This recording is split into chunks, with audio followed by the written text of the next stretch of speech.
Okay, Ian, we're here in Melbourne, and we have moved here, and we are so excited to see you. And I'm sorry that it's under the circumstances that we're both, like I'm 80 and... 66. 67. Oh, well, I'm 66. Just turned 66. You're not that much younger than me, are you? Shut I up. think you're in your 70s. No. Okay. Okay. I'm 66. All my I friends can think see I'm 60. that you're not Edit. You're not on a pension? I'm on superannuation, yeah. I've got an aged care package as well, yeah. So that means you're over 67. Yeah. Gotcha. Gotcha.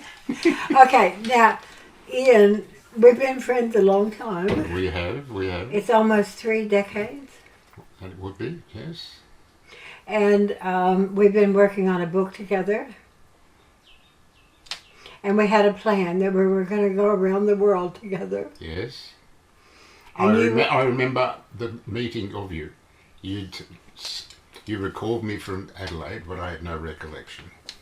And then we were at the tattoo show with the Bikers one, and you came over to me, and I was talking to, forgotten his name, the other guy, and you said, I'll give you your phone number. Can you call me up?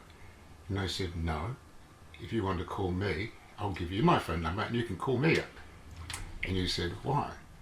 And I said, well, so many people say they want me to call them up and it doesn't mean anything. So if you really want to talk to me, I'll give you my phone number.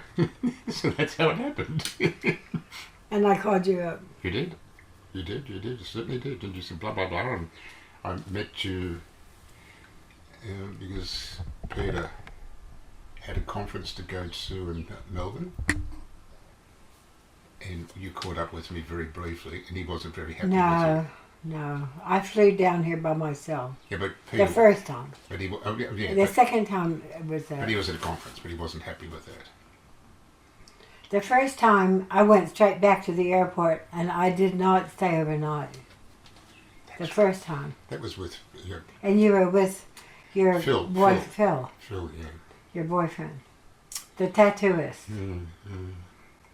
And I went straight back to the airport in a cab. That's right. I came here only to photograph you. And I remember saying, can we go somewhere? I didn't want to be... I met you at a pub. Yeah. Can we go somewhere where I could take some photographs and it's more private? So you told me a place and we went there in your car. Yeah. And it was somewhere and it was... That was taken that day. It seems like. Oh, look, I just can't remember that one. Anyway, I remember you saying to me that that Phil said that you guys could have raped me and stolen my cameras. He said that to me. He did. Phil was very upfront, but he would never have raped you. No. Well, Never. He's a gay guy. Yeah. But it was just funny that, I don't know, even when I met you, I trusted you.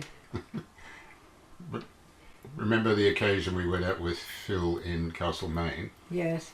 And we went to this old hotel, and there was a lockout because there was something happening on the street. Yeah.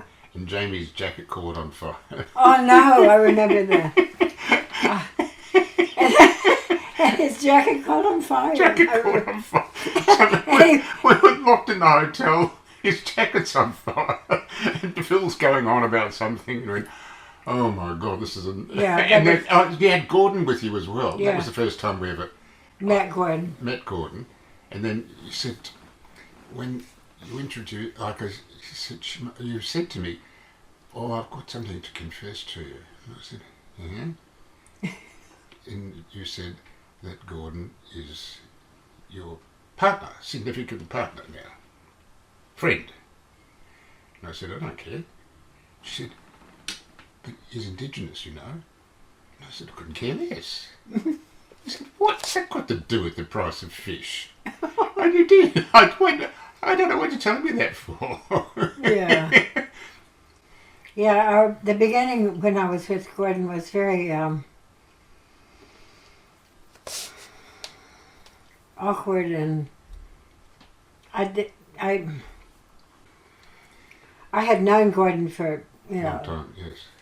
almost 20 years, and no, not that long, but over 10 years, yeah. So let's talk about something else. Let's talk about your tattoos. The collection, yes. Like it was my hobby. I loved them. I didn't do them for any other person than myself. And without them, I wouldn't be me. And it just sort of made me feel comfortable with me. I loved it. It was your passion. Yes. I enjoyed the artwork. I thought, well, no one can pinch it. But Little was I to know otherwise, but they did. They stole it. I can't believe you don't have your leg. Don't go like that. But Like I didn't know until today. I did tell you. I said, I know, but I'm hard of hearing, and I didn't. Didn't you notice that I didn't say anything? I don't know, you were a bit blasé about it, but I don't know. Well, I said, you said, just come. And I said, I have a wheelchair. I can't I walk. know it, but I thought you just couldn't, like that. I thought you. I just thought you were like me, like you couldn't. You're hobbling, you know. Yes, I was using a walking stick up in Townsville because Yeah. there was a build up to that. Yeah, but you flew to Townsville to take care of me Mm-hmm. when I had my second knee replacement, Mm-hmm. and I had to be home from the private hospital in 24 hours. You did. We did. So pick you up. came and got me, and then they released me. And if you didn't come, they could see, and you showed them that you're Yeah. a nurse. Mm. So they released me on that basis. And then we went on the magical mystery tour for the. Yeah, but I don't want to talk about that. And I mean, maybe I should mention it, that Magnetic Island doesn't have any food. Asian food or Greek food, or I think we did wind up at a Greek restaurant. I loved Magnetic Island. It was. Yeah. Everybody does.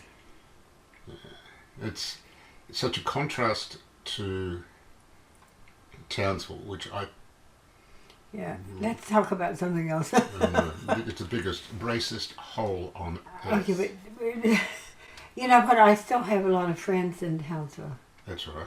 so we have to be nice. And also, I don't want to have people come in and burn my house down. No, Magnetic Island. I love Magnetic Island. It was a different everything. It was just so. Yeah. Okay. Enough of Townsville. I think what I'm going to do is take a picture of you, because all my cameras are bad, because they just, what happened was, wouldn't that be the shot right here? Look. I can't see it. All I can see is.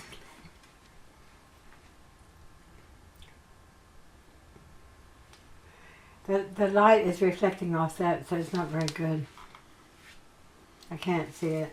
That's right. Anyway, let's tell a story. It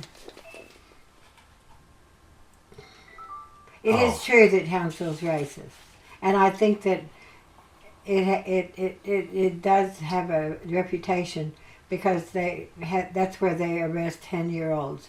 But if you live there, then you have to accept the people that you live with and around, and you have to try to change it for the better. And I think that's one reason why I'm a documentary stills photographer. I don't claim to be a filmmaker. No. And I always gravitate towards minorities and people that need to be documented because they're lost in society, or migrants, or women against violence,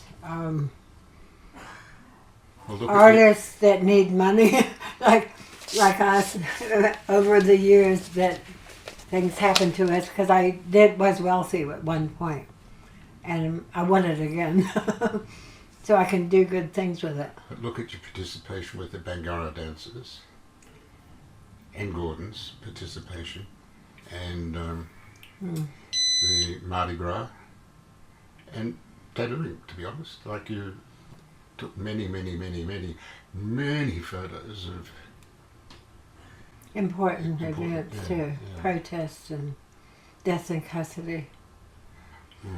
Yeah. That makes me cry. Well, I want to do something with him because I've had the floods hit us and lost pictures at Magnetic Island in the last flood up there in the shed. All those boxes, it flooded right through the whole thing. But I'm over it now, and most of the photos were stored at in Lismore, and we got all those back now, and that never flooded. I'm happy that the majority of my photos have survived, and I have lost some, but I'm over that now, and I'm going to do something with them, and I want to put them in a safe place, like the National Library in Canberra. Have they been scanned or scanned? Have they been scanned? No, are you kidding? I don't even have a scanner or a printer. Look, a lot of them are slides and negatives, so we can. I'm getting help now, and Eden's hired somebody, and she believes in me. Thank you, and yeah, and I'm going to be able to pay Christopher back the money I owe him over all these years too. So we're going to use the money to. But let's tell a story about the Red Door. Okay, we were at the top of a mountain at a tiny house that I bought 40 acres from Carla Dickens. Yes. And we went there on a holiday. I went there with Ian and Gordon and Theo. Eden. It was Raquel at the time, Raquel, but yeah. Eden. And we and Eden filmed. The story with the Red Door was that some thieves came to our house. That it was a tiny little house, and they stole a lot of things out of the house, like a gas refrigerator and things that they could just carry because they didn't have a car. And they decided to take this Red Door because it was a beautiful old heavy wooden door, but it was like from a museum door. And it was just simple, but it was beautiful wood. And the red had weathered, like the red paint had. And so what they did was they carried it maybe a fourth of the way down the mountain. This is at Wollombi. And at Wollombi. And they were about a fourth of the way down the mountain. They decided it was too heavy. They couldn't get it to and they were probably carrying other things that they'd stolen. So they just leaned it up against a tree off the road so nobody would hit it, and then they continued on down the mountain. So they just left it there. So on our way up, I just got this idea that, okay, when we got up there, we're going to do the filming, talk about different stuff. But here, I ask, and I'm usually, you tell me what to take pictures of. I've got this new tattoo or something. Right. Or we would go into a tattoo parlor and, or whatever. So this time I said, Ian, take all your clothes off and just walk up and we'll follow you. Ian's going to film and I'll take stills. And you go up and you just go up to the door, and it's on the side of a mountain leaning against a tree, and just knock at the door. Now, there's nothing on the other side of the door, but it's just the idea of space. It was only trees, no suburbs. He's got no clothes on, tattooed. And he goes, okay, but I'm not taking my boots off. So he's walking along and we're following him. and we get to the door and he bangs on the door. Okay. let me in, and in filming him. And she thought that was great too. And we never got to see the film because it's still in the, we didn't get it digitalized, but we still got it. And so far, everything that you did, Barry, for us, because Barry's filming this, Barry's been digitalizing them for me. Oh, great. Has turned out. I think the funniest photo that was ever taken was with... No, it's not there. Oh. But you had a convertible car. We were going down Oxford Street. I never had a convertible car because I had a melanoma. No, but... Yeah, and my brother died of a melanoma. Someone had... No, then Peter had one. Yeah. Your husband had one. Peter had one, Yeah, and I borrowed it. But you borrowed it. Mm-hmm. And we were driving down Oxford Street, and I said, "Oh, this is funny because there's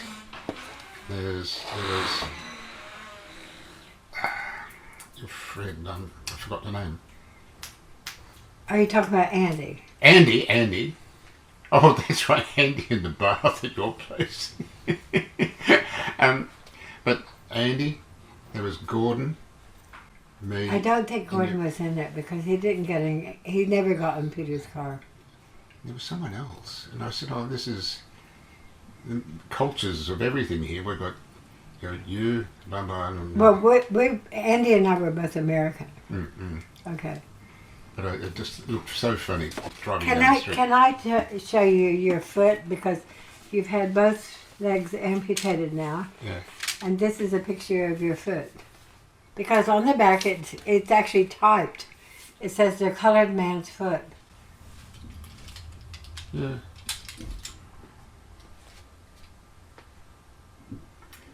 They say when something gets moved, you forget all about it. But it's there. I understand. I do. How about if you hold it, and we'll show the camera. And you want to tell me what that is? Is it a scorpion? It's a spider. Daddy Longlegs, I think. Not a poisonous one. No. You got it? Okay. And one time I remember you asked Gordon if you could have a photo of one of his paintings. And then you got the Ned Kelly on it. The back of your leg. I did.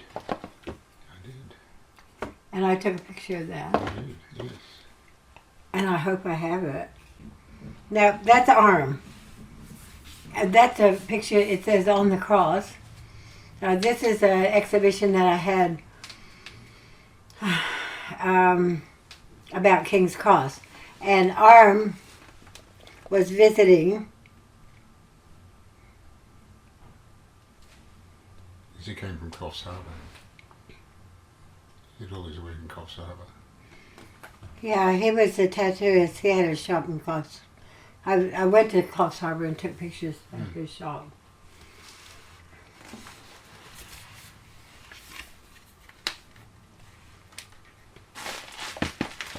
What about the chaise lounge in your exhibition? Oh, yeah. That's just another story. We have so many stories, don't we? Mm-hmm. There you go. There's your legs in that one. Oh, that's Chelsea Beach. That's Chelsea, Melbourne. Yeah. I went there with you and took a You picture did, of yes, it. yes. That's a classic, actually, with the little... Boathouses. Mm-hmm. You're an icon to Melbourne. I came to meet you quite a few times. Yeah. Now I'm going to tell the story about you came down for the opening of the Commonwealth Games. And Yeah. and remember, you stayed at my place, and it was the opening of the Commonwealth Games. What was it? Yes, and you brought your car that had all the Paintings on it. paintings on it, and one of my neighbours came over and they said, what's happening? And I said, I've got some friends down from New South Wales. And then Gordon started to draw posters for the fire, the smoke pit at the Botanical Gardens. And one of the neighbours said, what are they doing? And they said he's doing a protest poster for the Commonwealth Games. No, he was painting that really big painting. Yes, but it was a poster for the Commonwealth Games because they took it to the smoke pit. He also made this really large painting. Yes, yes. And we gave it to them after. Mm. I wondered always what happened to that. I know. Whether they kept it or what happened to it. You want to tell the story about the... Oh, this is you. Is it upside down? Yes, it is. I need to look at it. No, it's not upside down. Oh, that's just me. Yeah, that's you. That is me. Okay, hold it and we can shine the camera on it. Without a beer belly. This is up close of your chest. Yes. I need to do more exercises. That's okay. You'll live longer. You know you get dopamine every time you do exercises too. You get a hit of rush. Well, it's a natural painkiller, dopamine. That's your hand? Yes.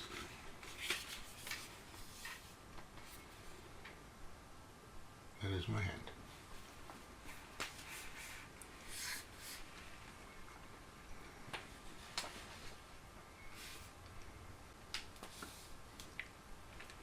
Yep.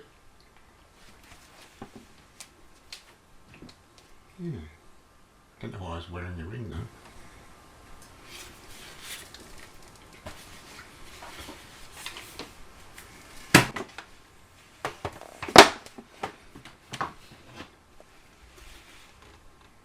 That's right.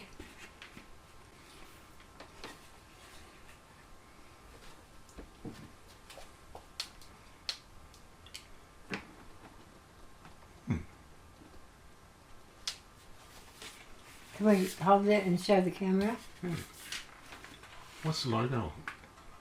That was at a convention. Yeah. We were there together. That might have been Townsville. And Gordon really loved it that you came and we stayed in the same motel room. Yeah. Because then he didn't have to come with me to That's make right. sure I was safe. He used to thank you every single time. I might have been the one at the two towns, New South Wales and Queensland. Hmm. What's it called? Tweed Heads? You know, whenever, wherever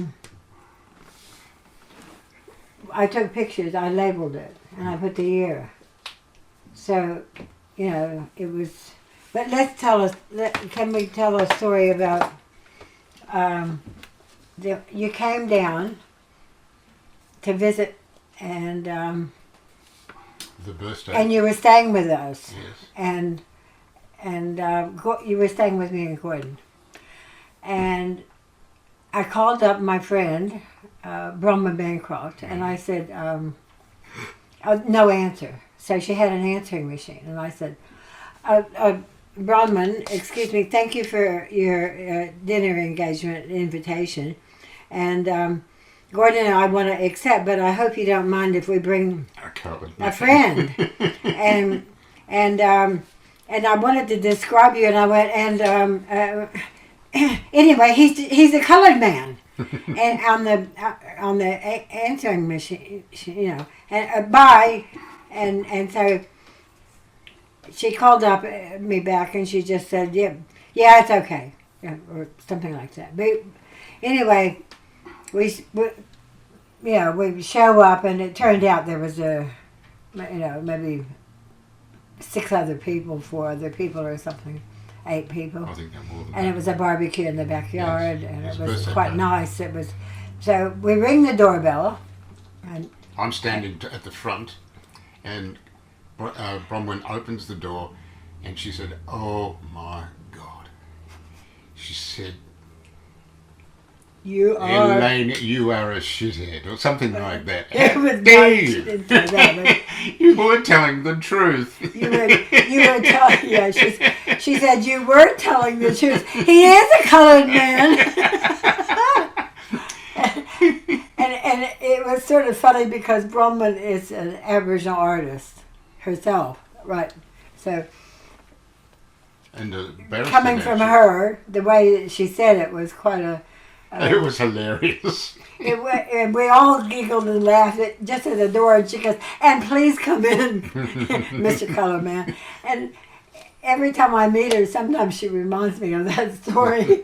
And sometimes you and I, we have gotten drunk together, It was funny. and we tell each other stories of the past, and yeah. And I did appreciate you coming up to take care of me when I had that operation, because you always bring too much stuff in your suitcase and you could hardly walk coming off the ferry. But it was a struggle for Gordon too as well that time. I have a nice car now, not that horrible. It was fine. It got from point A to point B. Yeah. We almost finished. Yeah, we always have a. But Gordon used to thank you for, for always traveling with me to conventions for 3 or 4 days, so that, and sharing the cost of it. We shared the cost of. Yeah. And I loved that life, and I loved going out to Bringelly and all those different types of people, because you do meet all kinds. When you think about tattoo, there's a tattoo from the armed forces. There's tattoo from the Pacific. There's tattoo from New Zealand. And Barry, you're a Maori guy, and that's a really big area for respect for tattoo there. And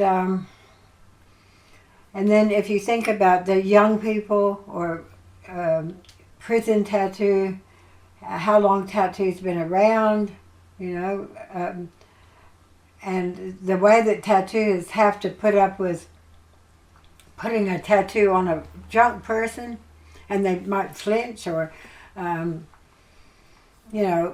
somebody's mother might march in and say he's not allowed to have a tattoo, and they yank him out of the. I've heard stories. Oh. What really annoys me is when people say, "Oh, were you trying to copy the moku?" And I said, "Absolutely not." I said that would be an insult to the Maori. I said there's not one resemblance of it. And I said I would never do that. That's not culturally acceptable to do that. And is that how you feel? And I said absolutely. Yeah. And I think most Maoris would say that, wouldn't they? And also, if you look at this, what Phil did, I really think that's beautiful. Your tattoos were carefully. It was artistic. And then when I started seeing what you were so upset or something, and you got tattoos on top of that, it was like getting rid of Phil somehow. What did you? You're probably right there. I don't know. It's your story. Well, I didn't really. This is so beautiful. It was, but it just didn't feel comfortable anymore. It just, because that part of my life had gone, and I was really upset by that. Horrible. Didn't it hurt him? So, he didn't know. He Because died by then. he was gone. Yeah. I didn't know that. You know he died. Of course, he committed suicide. I thought that you started No. coloring your face before, and that maybe that might have influenced him. No. You did it after. I did it after. See, I hadn't seen you for a while. Yeah. And the first time I saw you, after you started doing that, it was quite a shock to me. I still loved you and everything, but this was very handsome. But we had this plan that we were going to go around the world together, and at that time hardly anybody ever had a face tattoo except the people in New Zealand. It was very rare in Australia. Well, I only knew one or two other people that had a face tattoo. And now it's more common that some people do. But if you think about the prison tattoos, for instance, that the little tears here, some Aboriginal people, they have that. Even on black skin, they put tears. And you know they've been in prison. That's a sign. Very sad. Can we finish? Yeah. And can I just ask one more question? You're writing a book still? Like, why did you get your first tattoo? Ooh, How old were you? 17. It was just after I'd finished HSC. Went, I always wanted one. I went, well, I'll do that. No, 3 stars. And then I thought, oh, and I hid it from my parents by putting the watch over it. Didn't get away with that for long. Mm. I need to What did they say? Well, not a great deal. They said we're not impressed. But they got over it. I was still me. Mm.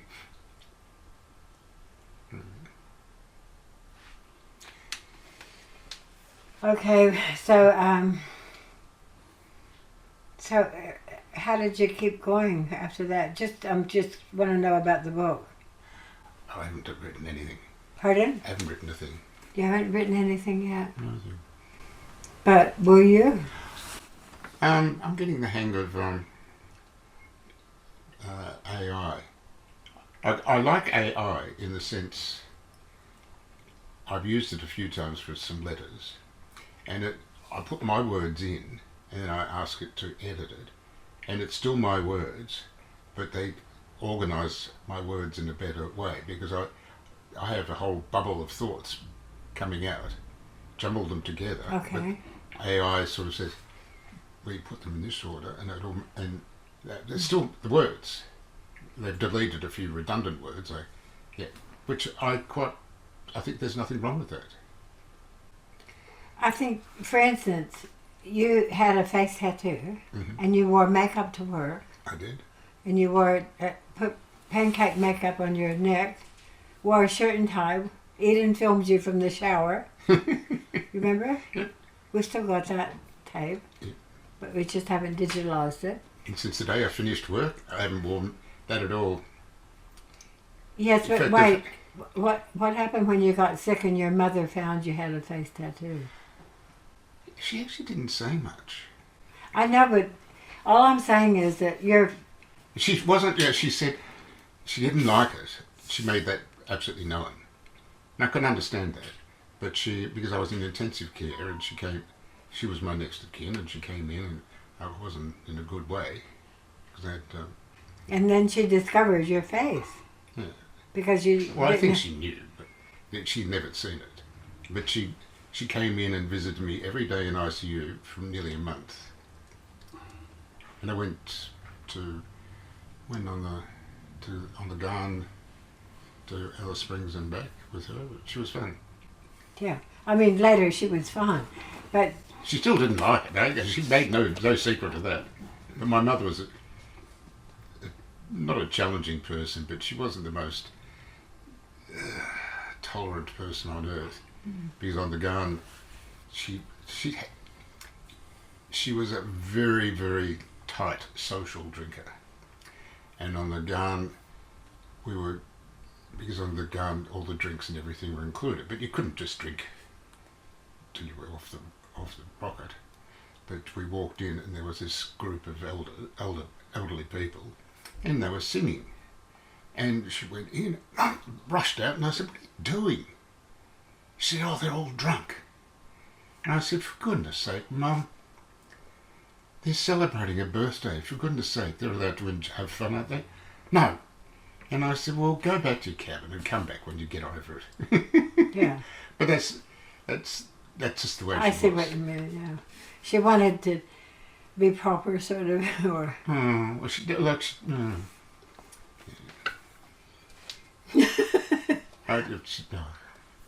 made it difficult for my father.